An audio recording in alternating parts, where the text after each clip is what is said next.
Hi there, it's Llarold, and today I've got our preview of Protection Warriors in Shadowlands. Here's the usual disclaimer that beta stuff is subject to change, and to that point, Warriors have undergone several rounds of massive changes on the beta, and they may well receive more. This is our first video since the Shadowlands release date was announced. It's coming out on October 27th, which is only 8 weeks away, so, things might change, but there really isn't that much time left for them to do that. It kind of seems like things are going to be locked in. Before I get into how Warriors are performing in Shadowlands right now, I want to briefly cover how they handled in BFA and how they handled initially in the Shadowlands Alpha and Beta. Okay, BFA. Warrior absolutely sucked at the start of BFA. It was at an all-time low. Patch 8.1 made huge changes to talents, it buffed Azerite traits, and it took Charge and Ignore Pain off of the global cooldown. As a result, the class was extremely competitive in Mythic Plus Season 2, and Essences in Patch 8.2 added Vision of Perfection, which caused Avatar uptime to hit new highs, pushing well over 50% uptime. The class absolutely turned into the defining Mythic Plus tank of the expansion as a result. Warriors have not been nearly as powerful in raids, but they're still decently competitive and still very fun. All in all, I would say despite the rocky start, BFA has been a tremendous expansion for Prot Warriors. And how were Warriors at the start of the Alpha and Beta for Shadowlands up until the changes of a couple of weeks ago? God awful. There was a pretty widespread public outcry among tank players on the beta that Warrior had been nerfed the hardest, not just of all the tanks, but maybe the hardest it ever has been. It was unbearably slow and tedious to play. Rage generation was destroyed, all the good talents had been nerfed and shuffled into the same tiers. Damage was unbelievably terrible, and really every single aspect of the class just sucked. Damage was so poor for Prot Warriors that you needed to use all 5 of your offensive cooldowns together in order to hold threat in Mythic Dungeons. Yeah, Warriors were using 5 on GCD offensive cooldowns, all of which have different cooldowns. It was bad. There were some players who had argued the class was still viable, and I mean, sure, people were managing to get through 15s on the beta using Prot Warriors, but I think that's really more of a testament to their perseverance and the quality of the players in the group, not the quality of Warriors as tanks. Thankfully, Blizzard listened to player feedback and made some pretty significant improvements to the class. They reshuffled the talents once again and retooled the scaling of core abilities, and the class feels a lot more like it does on Live. Not to get ahead of myself, it's not as good as it is in BFA. It's really not even that close, but it is a lot better than the atrocious mess it was at the start of testing, or really better than it is at the start of most expansions. Warrior has a tendency to start expansions off pretty slow, and I think they'll actually have a fairly decent start this time.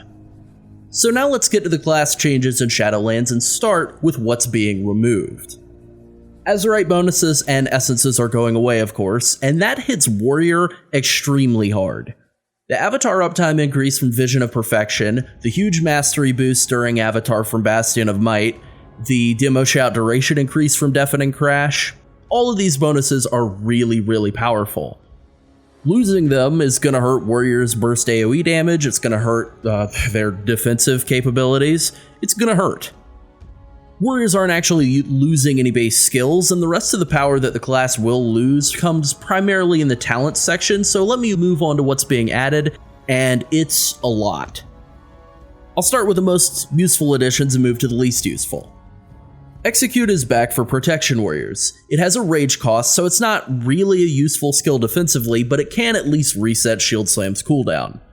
It's basically just a rage dump, and it's kind of annoying that they didn't do anything else to integrate it into Prot's toolkit.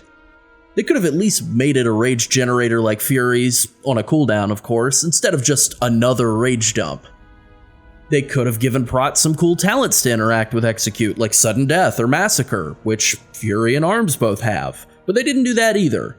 So it's good as a single target rage dump, but that is totally it. Intervene is back as a separate keybind from Charge, allowing warriors to have unique offensive and defensive movement skills. This reduces your baseline mobility while increasing the number of keybinds you'll need to be less mobile than you were in BFA. This is a nerf. Shattering Throw is back, which means you'll once again be able to shut down mages and paladins.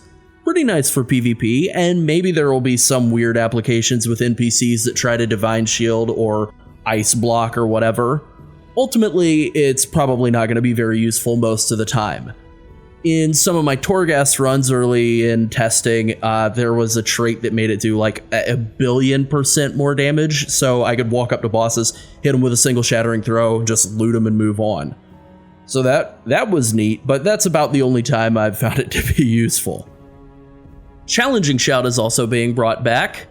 The ability to AoE taunt on a 4-minute cooldown is cool, I guess, but really the cooldown is so long that I don't think it'll have a lot of practical applications. Maybe you die and get rezzed in a Mythic Plus, or maybe you're just struggling with threat on a large pull where you don't have any cooldowns up at the start, but that's about all that comes to mind. I certainly wouldn't be building any sort of boss strategies around a 4-minute taunt cooldown like I would with Monk's Black Ox statue. Hamstring is also available to Prot now. That probably won't be useful most of the time, but I guess the ability to specifically apply a single target slow could be useful if you're trying to kite or shut down a mob that's running away. Alright, now let's move on to the changes to the base skills, and I think that these are actually a lot more impactful than the outright additions to the kit. Unfortunately, they are also mostly nerfs. Revenge now only costs 20 rage, which is a buff, but it also deals less damage above 5 targets, so it's subject to the same reduced AoE scaling as most skills are in Shadowlands. Also, instead of becoming free every time you dodge or parry, it only has a chance to become free. I understand the proc rate on that is about 3 procs per minute, which is a significant nerf, and it doesn't feel good. It's also worth noting that Revenge and Execute are almost totally redundant skills. Execute is better in single target, Revenge is better in AoE, but there is too much overlap. It's just not great design to have two skills that have similar costs and similar effects, and really no defensive value to either of them at all. Thunderclap's damage above 5 targets is now also reduced. Warrior's currently amazing AoE damage in BFA is being substantially reduced in Shadowlands. Battle Shout has been reduced to a 5% attack power increase, which I guess makes all warriors feel a little less mandatory. The only real gameplay ramifications that I could see this having is that it means you would have less reason to bring a warrior. So I guess it's a nerf. Charge only has one charge baseline, due to being split from Intervene. This is a nerf to mobility. Operating with one charge of charge is not great. I need more than one charge. Rallying Cry, Avatar, and Shield Wall all have new ranks that will unlock while leveling through Shadowlands. Rallying Cry will be worth 5% more temporary health, Shield Wall's worth 10% more damage reduction, and Avatar grants 10 more rage. The first two are decent, the last one is a bit of a dud. Now let's move on to talents, and this is where Warrior feels really different, so let's just go row by row. War Machine sounds awesome, right? 50% more rage? It must be good. You only get 2 rage per auto attack, so it's literally 1 rage every 2 seconds. 1 extra ignore pain every 80 seconds is terrible. The second half, rage generation on kills, could be a lot more useful while leveling or doing raid fights with ads or mythic dungeons with a lot of small fodder enemies that you can use to generate a bunch of free rage. Still, I doubt this is a talent that really ever winds up getting used. Punish seems like the best defensive choice for raiding. It adds some single target damage and a decent amount of damage reduction. And last in the tier is Devastator, which adds a bit of single target damage on its own, and a lot more damage and rage generation through Shield Slam resets. It's a good talent, and I really enjoy the playstyle. There's still some debate as to whether Punish or Devastator will wind up being the better choice, and it will probably depend on the content you're doing, but I definitely prefer Devastator. Ironically, Devastator and Punish would synergize with each other brilliantly, but they're forced to compete with each other due to being in the same tier. The second tier is a choice between mobility or stuns, and that's really just a bit of situational decision making. Stormbolt is probably the go-to most of the time, but with charge now only having one charge, it's tough to function without multiple charges. Tier 3 is another set of familiar talents in an unfamiliar configuration. Given the relatively low proc rate on free revenge casts, I don't think Best Served Cold is a good option at all. Booming Voice is the best rage generator on the tier, and under normal circumstances it should be the best offensive option as well. It has been buffed to grant 20% more damage, which is up from 15% in BFA. Dragon Roar's potential to deal a big chunk of burst AoE damage makes it potentially interesting, but I don't generally think it'll be as useful as Booming Voice. Not to jump ahead, but there's some legendary synergy with Booming Voice that I'll get to later on, but I think it's the clear star of this tier, and maybe even of the entire tree anymore. In Tier 4, with Thunderclap having lost so much of its damage from BFA, I don't really think Crackling Thunder is quite as valuable as it has been. It's still the only option in the tier that has a really direct effect on your DPS, but I think taking Bounding Stride for mobility or Menace for knockback utility has less of an opportunity cost now. Menace has been changed, and it's pretty weird. It's a large knockback around 20 yards, so the potential to accidentally knock mobs into another pack is real. I don't think most players in Mythic Plus are going to want to knock all but one mob away, but maybe that could be useful. I don't know. At least it's something different. In the next tier, we have some old stuff, and some old stuff that's been made new again. Never Surrender is still really underwhelming. Getting larger Ignore Pains is good, but it's once again totally outclassed by another talent in the tier. Indomitable combines the 10% health increase from BFA with the self-healing legendary bracers from Legion, and it's very nice. It could be very good in raids and in Mythic Plus, and when you factor in the rage generation that you can get from Booming Voice, it actually could provide a decent trickle of self-healing. It's great to have back. Impending Victory was finally buffed to heal for 30% of your health, but given the other options in the tier, I think it's once again not going to be able to compete. In the next to last tier, we have some more familiar talents that are unfortunately all pitted against each other. Into the Fray has been nerfed from a 15% haste buff to a 10% haste buff, and that's a major blow to its value. It still has some potential as a defensive option, but really it lacks most of the same punch it had in BFA. Unstoppable Force is unchanged on its own, but the loss of the Azerite and essences from BFA that affected Demoralizing Shout and Avatar has significantly cut into its offensive value. That playstyle is still viable if you enjoy it, which I do, but it doesn't have quite the same effectiveness that it did in BFA.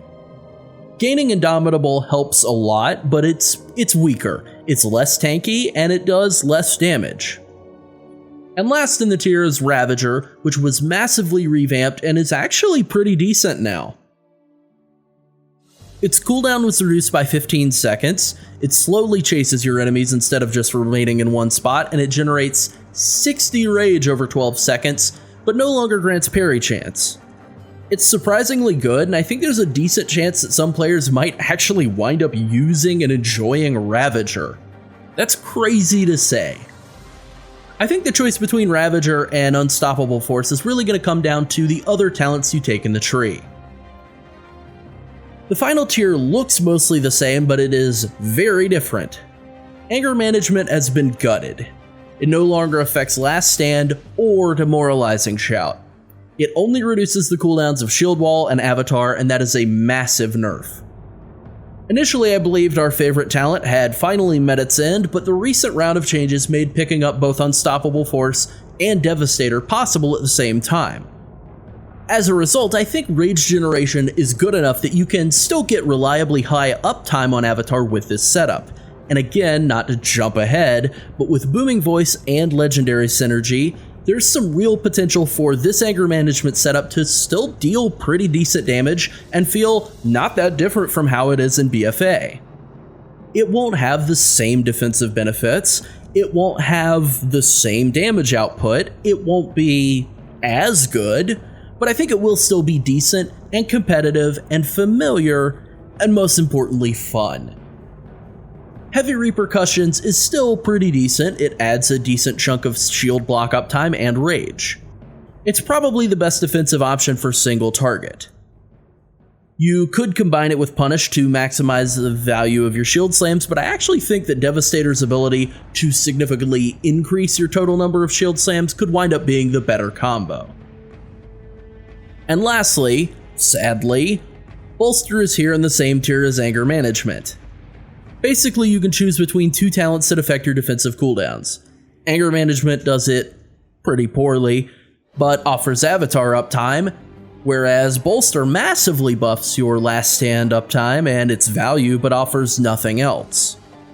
Despite the loss of synergy with AM, Bolster has been buffed from BFA. Instead of granting guaranteed blocks while Last Stand is active, it gives you 15 seconds of shield block when you use it. This stacks with any already active shield block and allows you to cast more shield blocks over the top of it without bumping up against the active mitigation duration cap. It works in the best possible way. This makes Bolster an absolutely massive increase to shield block uptime, and it seems like it's pretty much mandatory for high-level Mythic Plus pushing. So I think the standard talent setup will look something like this, although Ravager, Bolster, and Dragon Roar all have been seeing some use in high-level Mythic Plus testing.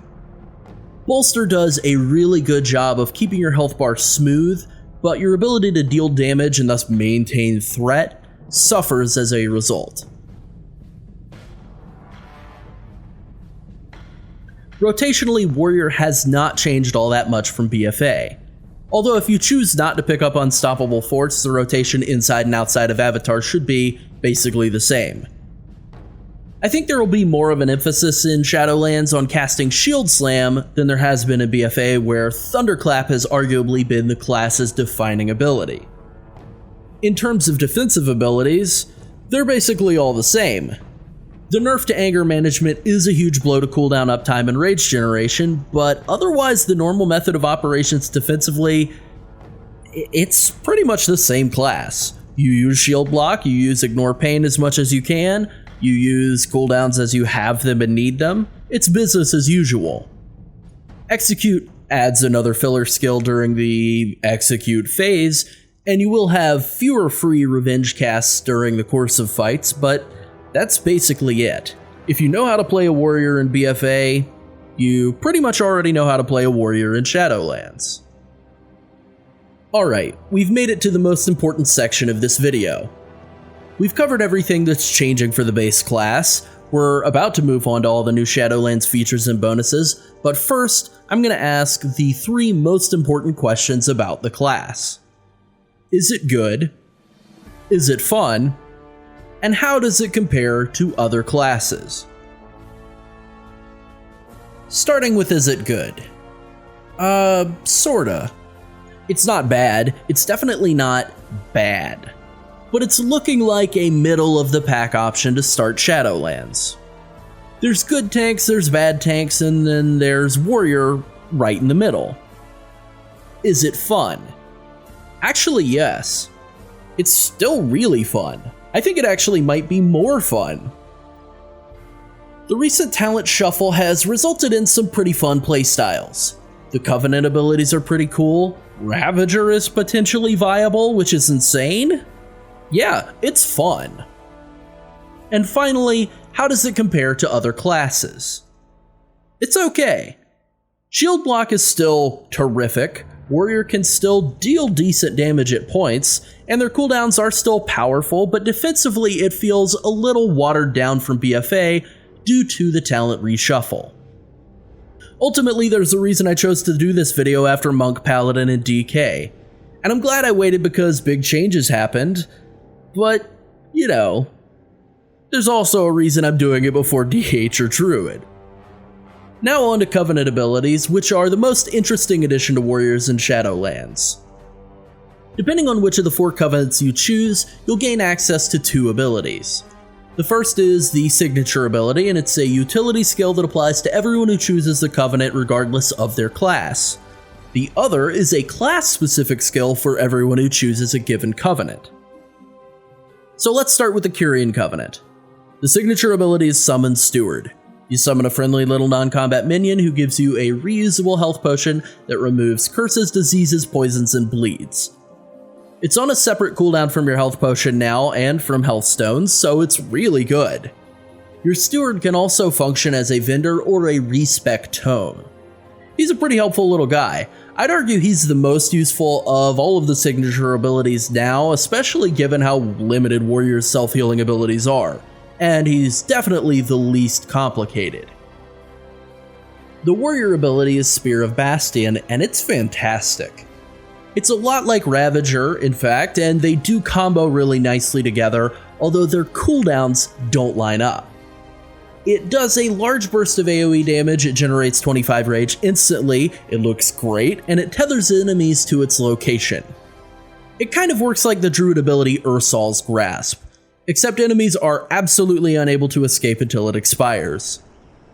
This will be a strong spell for kiting to reset necrotic stacks or preventing mobs from running away, although I suspect it'll mostly just be used to deal AoE damage. And rightly so. It's simple, but it's strong. Next are the Necrolords. Their Covenant ability is Fleshcraft, and it's a 4-second channel that isn't interrupted by damage. It grants you a shield worth 20% of your health pool, although that can go all the way up to 50% if you're standing over the corpse of an elite. This is probably my least favorite Covenant ability. After killing a pack in a mythic dungeon before you move on to pull the next pack, this is a decent bonus. Starting off combat with a big absorb shield can save your healer a little mana, and it can help you, stay healthy while you're trying to get shield block up. But it won't provide you with any extra cooldowns, it doesn't provide you with an extra health pot, it doesn't help your health out if you get low in any way. It's just really not that great, and with all the self-shielding that you're going to get out of Ignore Pain, I really don't think this will wind up being a meaningful or significant bonus. The warrior skill for Necrolords is Conqueror's Banner, which gives you a decent small party cooldown. It was changed recently, and it is a lot better now, but it still isn't great.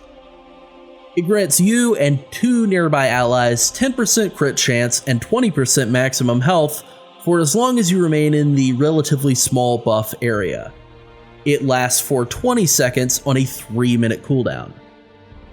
While it's up, you also gain a stacking 1% crit damage buff for 30 seconds for every 20 rage you spend, or every killing blow. This ability has a lot of downsides. The area is small, the buff isn't that substantial for the relatively low uptime. It doesn't really synergize well with the Protection Warrior toolkit. Affecting 2 other players who you can't choose in a Raid or Mythic Plus setting just isn't that huge of a deal. I guess it could be good in arenas, but given the competing Covenant choices, I just don't think this would be something you would ever want. Next we have the Night Fae. Their signature skill is Soul Shape, which gives you a modest speed boost that you can reactivate to blink forward 15 yards. It looks great, but it tends to end early if you use other offensive skills, so it's really not a useful skill in combat most of the time, which is kind of a letdown. Warriors don't really need the mobility, so whatever. The warrior class ability is Ancient Aftershock. It looks great, and it has a lot of overlap with Spear of Bastion. It's a 1.5 second knockdown, which is a weaker CC than Shockwave, but it doesn't trigger the stun DR anymore, so it's actually pretty nice. Leaving a pool on the ground where you have to tank enemies for the next 12 seconds isn't as nice. Assuming you use them both on cooldown, Ancient Aftershock deals about 2% more DPS than Spear of Bastion. Ancient Aftershock generates 16 rage per target over 12 seconds, but it's hard capped at 5 targets, so it can generate anywhere from 16 to 80 rage per cast. Spear generates 25 rage instantly, no matter whether it hits 1 enemy or 5 or 20, and it's soft capped at 5 targets. The fact that Ancient Aftershock lines up better with Avatar, Demo Shout, and Ravager's cooldowns than Spear of Bastion is good. I don't know, maybe I've convinced myself that this is the better option. I'm still not sure. In either case, it's fairly comparable to Spear of Bastion, but I'm not sure that it's quite as interesting or easy to use. And last is the Venthyr Covenant. Their signature ability is Door of Shadows, which is a ground-targeted teleport. This could be useful for teleporting past trash packs in Mythic Plus, but aside from that, I really have some doubts. It has a cast time and it's extremely similar to Heroic Leap. You can never go wrong with more mobility, but this isn't really that great of a tool for warriors. The warrior class ability is Condemn, which totally transforms your execute. So right off the bat, there's a benefit that this one offers and the others lack. It doesn't require an extra keybind. Earlier in the beta, there was a bug with this ability and the talents for Fury and Arms that extend your execute range out to 35% of the mob's health, but that doesn't apply to Prot because they didn't bother to give us any execute talents. Hooray! Basically, you can use this whenever enemies are above 80% or below 20% health. It deals shadow damage, and it prevents a significant portion of the damage they would do. It's not quite as much damage reduction as you would get from an Ignore Pain, but it is enough to make executing substantially more usable without serious defensive repercussions. I could absolutely see this being the go-to ability for raiding, but I have real concerns for Mythic Plus. It would be great on bosses, obviously, and I think the general shift in Warrior's damage profile to being more single-target focused means that it could be good, but ultimately, it's a single-target rage spender competing against a bunch of AoE rage generators. It's an uphill battle. Just on a design level, I really don't like feeling like I need to opt into an expansion level feature to make an unpruned skill feel useful. I also think this is probably one of the best examples of where this Covenant choice system for your character really fails, because this trait, this Covenant ability for Arms and Fury, is amazing. It's by far my favorite. For Prot, no thank you. That sucks. I want to be a Venthyr, Fury, and Arms warrior very much. I would also like to be a Kyrian or Night Fae protection warrior. Still haven't decided. Very much. And I'd like to do it on the same character. But giving letter grades to all of the Covenants, I'd go A for Kyrian, A- for Night Fae, B for Venthyr, and C- for Necrolords. The reason I put Kyrian slightly ahead of Night Fae is the signature abilities. I mean, let's face it, the warrior class abilities are really similar. They're not identical, but the end result isn't that far off either. The signature abilities are really different, and having access to an extra health potion that you can use as a bleed removal tool seems like a way more useful bonus than Soul Shape. On top of all the Covenant systems, Shadowlands is also bringing back Legion Legendaries, but this time with targeted crafting. Let's start with the best and most popular Legion Legendary bonus, and my favorite for Shadowlands, Thunder God's Vigor. I've already hinted at it before, but here it is. Each enemy you hit with Thunderclap reduces the remaining cooldown on Demoralizing Shout by 3 seconds. I guess this justifies the removal of Demo Shout from anger management, but I'm still not happy about it. Taking away one bonus to give us another bonus in its place really just creates an illusion of choice. You can either be forced into the new replacement bonus, or you can be nerfed. On the positive side, this has great synergy with Booming Voice, and with that talent being buffed, it becomes a pretty good offensive, defensive, and rage generation legendary. It's the best one, it's my favorite, and it should be the first option for serious Prot Warriors, except for maybe one exception that I'll unfortunately have to get to in a minute. Next up is the Wall, which is based on the Legion ring The Walls Fell. It makes Shield Slam generate a bit more rage and reduce the cooldown of Shield Wall. This wasn't a great legendary back in Legion, and it's not a great legendary now. I just can't really envision a scenario in which the relatively small amount of Shield Wall cooldown reduction would ever be better than the significant amount of Demo Shout cooldown reduction. It makes me wonder why they even bothered to choose this unpopular legendary in the first place. Next up is Unbreakable Will, which causes Shield Wall to affect your party at half effectiveness. No, I will not be casting Shield Wall to protect my group. Reprisal makes intercepting your allies grant Ignore Pain and cause Revenge to be free. It's a cute idea, but that's a 30-second cooldown on a free Ignore Pain and a free Revenge. Versus massive Demo Shout uptime, there's no way this could compete. And now we're on to the General Warrior legendaries, and we'll start with the one that I mentioned earlier that is a serious problem, Misshapen Mirror. It causes Spell Reflection to last 15 seconds and apply to your entire party. Basically, you can Spell Reflect for your group. This is a support class bonus. Do you get anything out of it personally? No.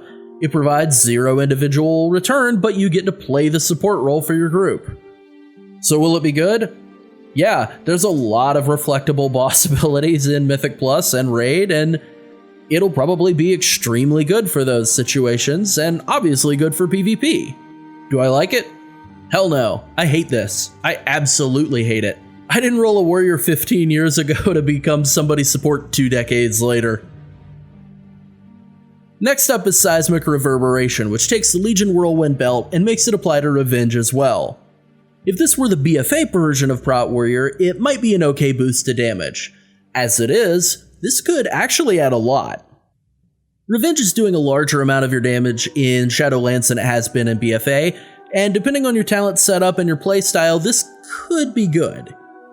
But is it better than the Demo Shout belt? No, I don't think so.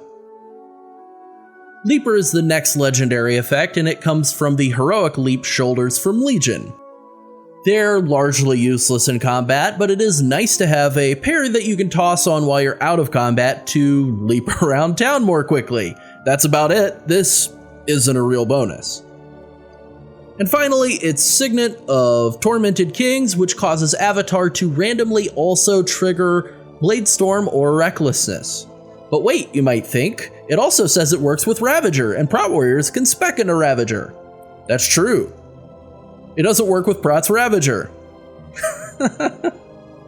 So you have a 50-50 shot when you cast Avatar to either gain a brief crit and increase rage generation buff, which is good, or lose control of your character for 3 seconds, which is bad.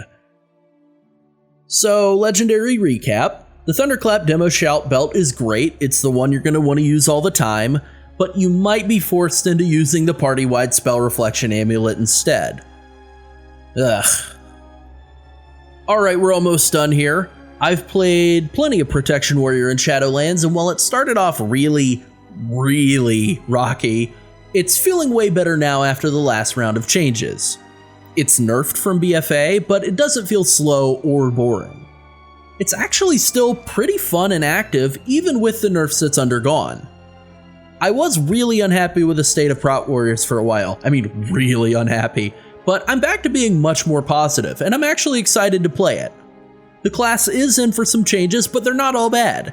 And I don't think they're going to prevent anyone who wants to play Warrior from doing pretty much any content they set their mind to. You just might have to reconfigure your talents and relearn the class a bit to handle some of the game's more difficult content. Well, I think that about covers it. If you have any questions about Protection Warriors in Shadowlands, ask away. Stay tuned for more Shadowlands content, and thanks for watching. Bye.